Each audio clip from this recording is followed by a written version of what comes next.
Good afternoon. Spring is here, huh? Sun is shining. It's my pleasure to be on the southern tier back at Binghamton, Johnson City. Let me acknowledge my colleagues who are here today, and you're going to hear after I make some remarks from Assemblywoman Donna Lepardo. Donna, as you know, is a phenomenal representative for her district. But more than that, I watch her in Albany. She is a widely respected voice in the state assembly. She's a great state leader. We just finished what I think is probably the strongest budget in the state of New York that we've ever done. It deals with COVID and all the damage from COVID, but it also invests in New York and opens up a whole new chapter in New York. It also passes a tax cut for the middle class, which was well needed. So let's give Donna Lepardo, Assembly member, a big round of applause. We have County Executive Jason Garner, who's just been an outstanding partner for the state all through COVID, and I want to thank him very much. County Executive Jason Garner. Same thing for Mayor Richard David. Rich, as mayor, has been extraordinary in his response. The southern tier has had one of the lowest COVID rates in the state for some time. So let's congratulate them and all the people of the southern tier. We have our great president of Binghamton University, Harvey Stanger. Pleasure to be with you, Mr. President. Thank you very much. And we have the students from Decker Nursing School. They have been helping with testing. They're going to be helping with vaccinations, and we have members of the National Guard who have just been extraordinary. Let's give them a round of applause. Let me start by giving an update on COVID today, if I can. Positivity rate was 2.6% today, statewide. That's good news. 3,184 New Yorkers were hospitalized. That is down 689 from last week, so that's good news. 728 New Yorkers in intensive care, 461 intubated. Positivity by region, and this is really extraordinary when you see the differential by region. And I want people to take note of this. Western New York is the highest in the state at 3.4%.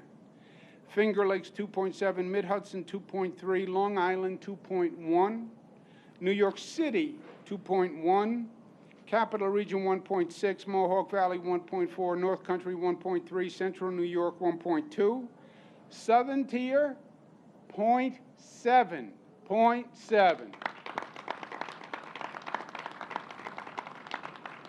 That's a statewide 7-day average 2.06. Statewide 7-day positivity average is the lowest since November 7th, which is before Thanksgiving, before the holidays. So that's very good news. And the southern tier's 7-day average positivity has been below 1% since February 11th. So that's a great job. Thank you for getting the word out. The CDC, we have a call once a week where the governor speaks with the White House. The CDC announced today new guidance saying for New Yorkers, Americans who are fully vaccinated, when you are outside, biking, hiking, running, or in small gatherings, you don't need to wear a mask. If you are fully vaccinated. Fully vaccinating means 1 shot of the Johnson & Johnson, 2 shots of Pfizer Moderna. But they are saying you don't need to wear a mask. So that is liberating, especially now that the weather is getting warmer. New York has adopted that guidance, so that's going to go into effect in New York State also, and we want to thank CDC for that. So that is all good news on COVID. But I don't want New Yorkers to get the wrong idea. It's not that all the news is good, okay? 26 people died yesterday from COVID. So there's a nuance to the message. We're making progress. People are getting vaccinated. Positivity is coming down. But COVID is still dangerous. 26 people died. And people will die today from COVID. So remember, this is still a serious threat. And this COVID has been ahead of us since day one. They now talk about, quote unquote, variants of interest. In India, they have a terrible problem with COVID. And apparently there are some mutations in India that are problematic. And we've seen too many times where a mutation of the virus in the UK or in another country winds up coming to the United States very quickly. So the news is good, but still caution is the word of the day.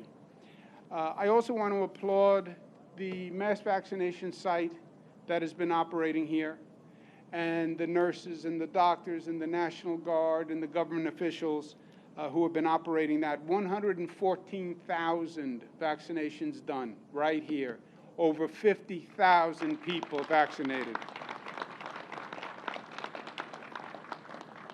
The vaccination site is going to be moving indoors now into the Binghamton University Foundation building. So it will be a better location for the mass vaccination site, and I want to thank Binghamton University for that.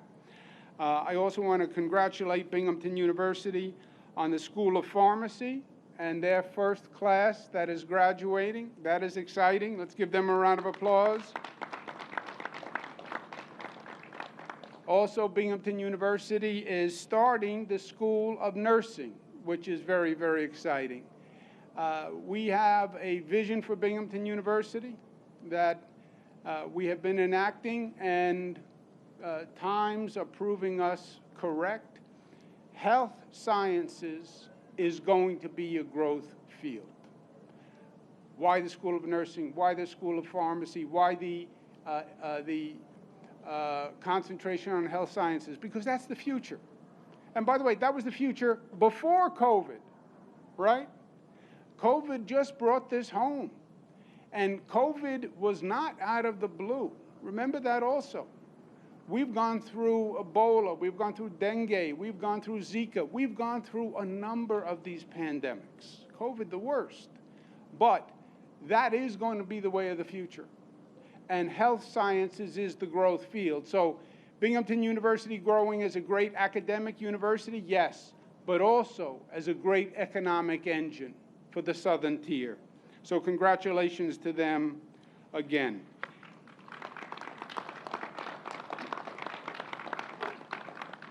With COVID, we are a little bit of a point of transition. We have been doing great on the vaccinations. We have distribution sites all across the state, pop-up sites, equity sites bringing the vaccine to hard-hit communities, mass vaccination sites, which are clearly the most effective from a throughput point of view, getting the largest number of people done in the shortest period of time. But we're seeing a reduction in the number of people coming in for vaccines.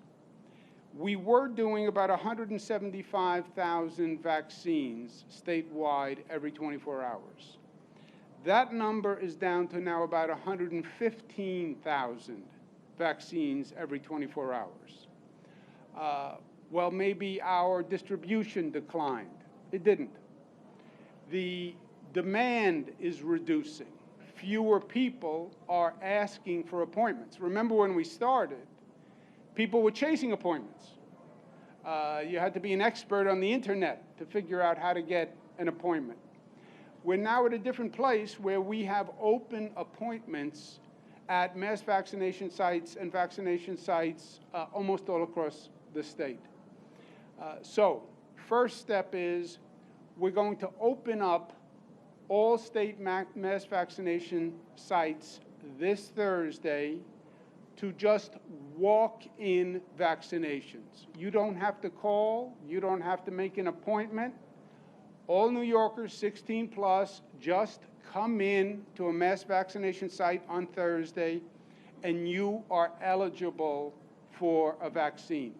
So for the people who felt, well, this is, I'm not comfortable going on the internet, I don't want to call, I don't want to talk to a lot of people, all the obstacles are removed. All the barriers are removed.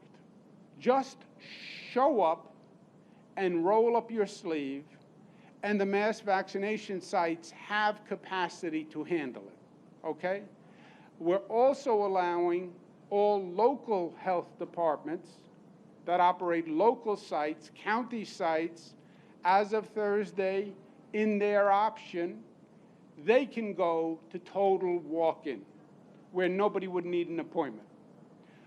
This is our way of saying, if you were intimidated by the process of trying to make an appointment, that's gone. No appointment needed. Come in and get a vaccine.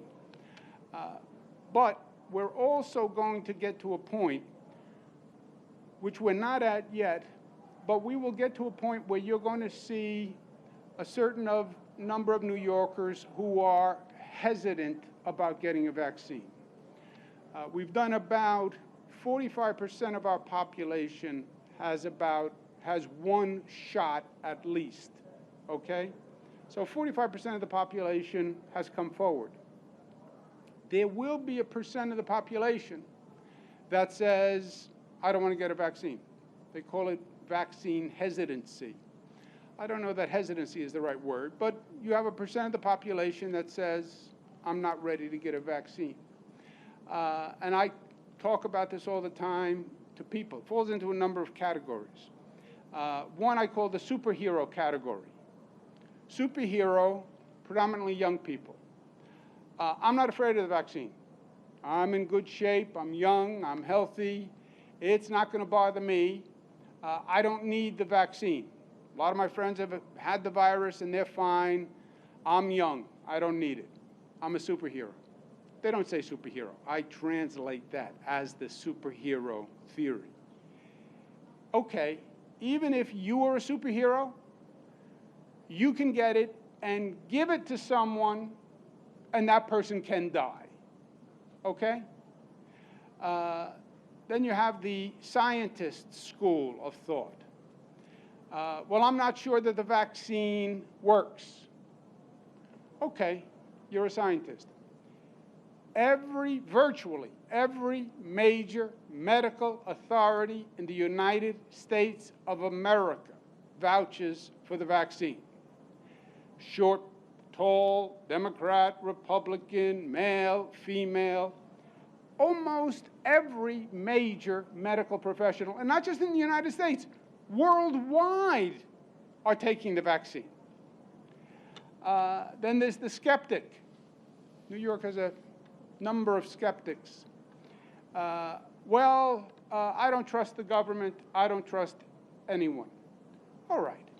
This is not the government. This is not me as governor. It's not the president. By the way, both parties now say you should get the vaccine, so it's not a political issue. But all the science, all the data, we're not asking you to go first. 14 million people in New York State have taken a shot. That is a body of proof. We have to get vaccinated. And the last point is this. People say, well, I don't want to get the vaccine for myself, and it's my decision. That is true. It is your decision. Nobody can tell you, you have to get the vaccine. It's your body, it's your right. But I would ask you to think about this. You are not alone in this life. You are not alone in this world. You are not alone in the southern tier. You are not alone in your home. You're not alone in society. Yes, we are all individuals, and I have my individual right, but we're all part of a community. We're all part of a society, and your actions affect me, and my actions affect you. So when you think about you and what you want to do for you, remember, sometimes it's not just about me, but it's about we and what is in our joint collective best interest. Do I really have the right to get you sick? Do you really have the right to get me sick? And this is one of those instances in life that really shows you how we are all interconnected. And for all our individual rights, you're still part of a community. And I believe that we have a citizen's duty, we have a civic duty to do the right thing one to another. If it was just you and you were living on an island all by yourself, that would be one thing. But not when you are living in a society where you go to school, you go into a store, you go into a church, you walk down the block, you shake hands with people. It is a virus, it is a situation that we can only defeat when we agree we're going to defeat it together. Think about that. Sometimes it's not just about you, it's about us. And this is one of those situations. The more people vaccinated, the faster we defeat this disease once and for all. That is a fact. More people vaccinated, the sooner we get back to life as normal, and the more lives we saved. Also, the nursing students who are here today, the pharmacy students, the doctors, the people working in the mass vaccination site, you get infected, you wind up putting other people's lives in danger.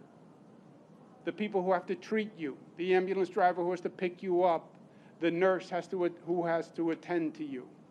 So, I know it's your decision, it's my decision, but it's also about us. And it's a moment of we. My father, God rest his soul, used to talk about the family of New York. We're an extended family, and we have a virus in the family, so let's all act responsibly. I know we will.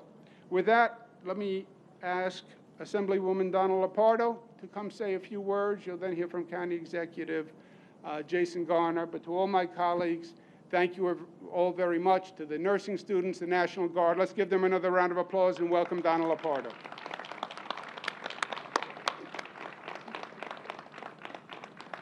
Thank you very much, Governor. And we really appreciate your being here to provide us with an update. A lot of good news there in terms of New York's response, but also what's going on here in the Southern Tier. We could have not achieved this success without the teamwork coming from the state, the locals, Mayor, County Executive, Harvey Stenger at the university, the media helping us get the word out, all the community partners, the National Guard, everyone who participated. A sincere thank you. Thank you for helping us get our arms around this, and thank you for helping our community feel safer. It feels like we're starting to see the light at the end of the tunnel. We're coming through what has surely been a very difficult time for our community. I admit, when I came to this site for my vaccination, I was afraid. I was a little scared, to be honest, but it was the best thing that I ever did. Just 2 weeks ago, I got to see members of my family for the first time since Christmas of 2019. I took the vaccine not only to keep my family safe, but to keep your family safe as well. And I think the more we realize how important that vaccination is for the greater good, for the greater community, I think more people will be willing to overcome whatever hesitancy they may have to get it done. You know, New York has really distinguished itself in the approach, as you well know. I mean, from creating the Clinical Advisory Task Force to give everyone a better comfort level with the vaccine, the Equity Task Force to make sure it got into the right hands and that we were getting it out there to people equitably. And this mass vaccination site, people have had all good things to say. I have friends who came through this and could not stop talking about how efficient it was run, how professional, how kind, how considerate from start to finish. And so congratulations, governors, for setting up these sites across the state. People have really been well served by that. And now I hope people take advantage of this walk-in opportunity. If they are reluctant or they're intimidated by the sign-on process or, getting involved online, walk in and you'll be able to get first-class experience in terms of getting that vaccine. And to underscore that, I just want to say, you mentioned the budget. It was a good budget. We were very grateful for the federal government to give us a cushion so we could make significant investments, not only in infrastructure, but in our workforce, as well as for our small businesses, our landlords, our people with mortgages, lots of good things in this budget. But before this pandemic occurred and throughout, historic investments have come our way through the Health Sciences Campus, and I must add, the Culinary School from SUNY Broome that restored that beautiful Carnegie Library, infrastructure improvements, and other terrific investments to help get our economy going. As we build back better, we're going to have to rely on this. And as the chair of the Committee on Agriculture and Food, we have brand new appreciation in our community for the value of food produced locally and for the people who grow it and get it to our families' tables. I know the county executive is going to have a lot more to say about some of the specific investments that we've been happy to receive and we will continue to enjoy as our economy recovers. So again, thanks, Gov and County Executive.